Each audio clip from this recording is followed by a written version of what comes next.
À travers ce parrainage, j'avais à cœur d'apporter mon soutien à une fondation qui poursuit un objectif auquel nous adhérons pleinement. Aider les jeunes en difficulté à s'intégrer dans leur environnement, à devenir des citoyens.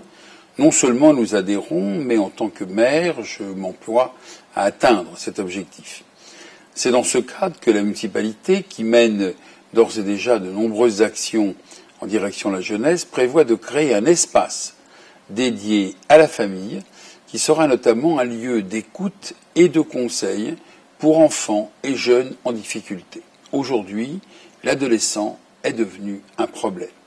Ce nouvel espace accueillera également la Maison des adolescents des Hauts-de-Seine, un centre d'accueil et de soins pour adolescents, et l'Institut du virtuel Seine-Ouest, présidé par le docteur Patrice Huer, pédopsychiatre bien connu.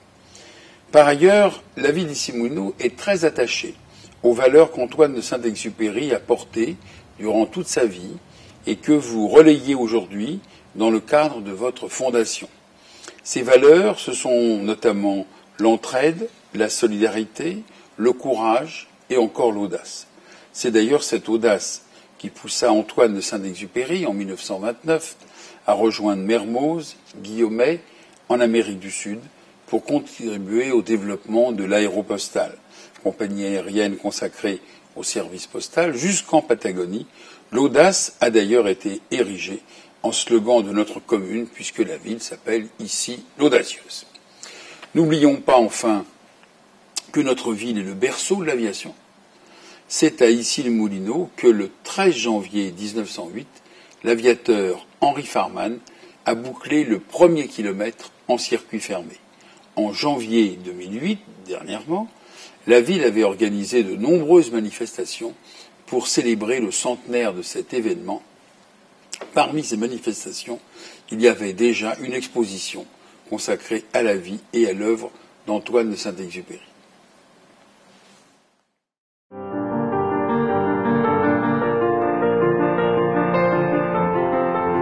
Pourquoi avoir associé Antoine de Saint-Exupéry à la quinzaine européenne des droits de l'enfant? Si nous avons choisi ce thème, c'est parce que nous souhaitons associer à la quinzaine ICN des droits de l'enfant le nom d'une personnalité profondément respectueuse des enfants et du monde de l'enfance.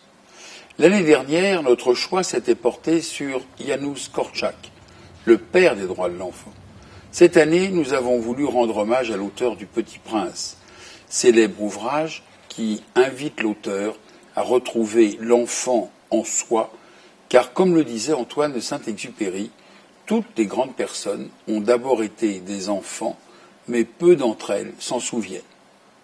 Choisir Antoine de Saint-Exupéry, c'était aussi promouvoir auprès des enfants, des jeunes lycéens, l'éthique de responsabilité. Être homme, c'est précisément être responsable. C'est sentir en posant sa pierre que l'on contribue à bâtir le monde, disait Antoine de Saint-Exupéry. La responsabilité, c'est la liberté d'expression, le respect de l'autre, la solidarité, autant de valeurs portées par Antoine de Saint-Exupéry dont nous souhaitons qu'elles inspirent notre jeunesse. Bien entendu, pour que cela soit possible, le seul nom de Saint-Exupéry associé à l'événement ne suffisait pas. C'est pourquoi, dans le cadre de cette quinzaine, les enfants sont invités à être des acteurs à part entière de l'événement. Ainsi, en plus des conférences, des projections de films, nous prévoyons des expositions de dessins d'enfants, mais aussi des spectacles, des scènes ouvertes dans lesquelles chacun est invité à s'exprimer.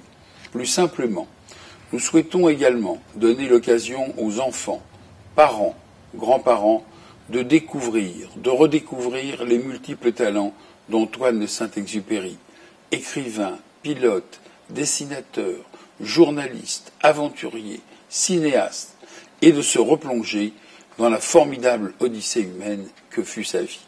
Enfin, je tiens à remercier votre fondation, notamment son président, François Daguet, neveu, filleul d'Antoine de Saint-Exupéry, d'avoir accepté d'être partenaire de cette quinzaine ICN des droits de l'enfant.